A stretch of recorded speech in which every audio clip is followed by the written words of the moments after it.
Early experimental American steam locomotives never failed to amuse me.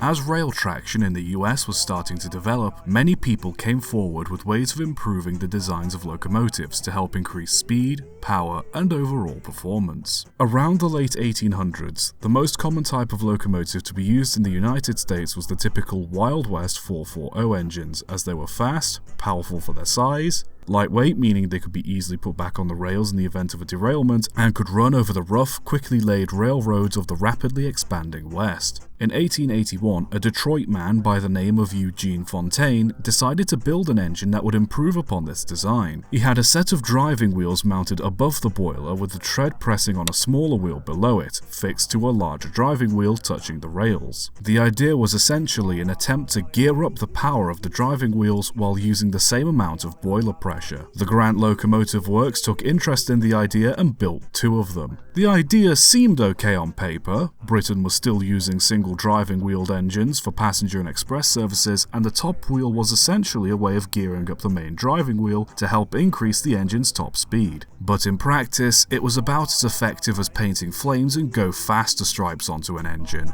The step-up ratio was only 28:1, which didn't provide much of an increase in performance. On top of that, only 2 wheels were actively driving the engine as opposed to the standard 4 on most other contemporary designs, meaning it lacked a lot of the initial acceleration and overall pulling power of other contemporary engines. Not to mention the overall amount of power that was lost transferring the movement from the top wheels to the bottom ones, as both the driving wheels and the top wheels were steel-rimmed, meaning they had little friction and could very easily slip. A rubber tyre around the wheel may have fixed the problem, but it was never tried. Even if they had tried a tyre though, it was still a bad idea.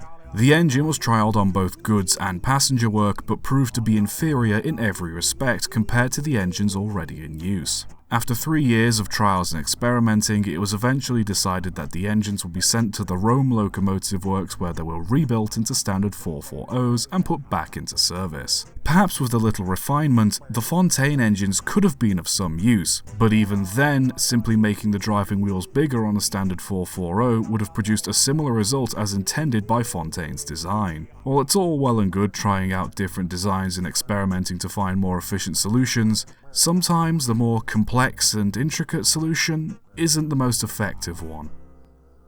Subscribe for more.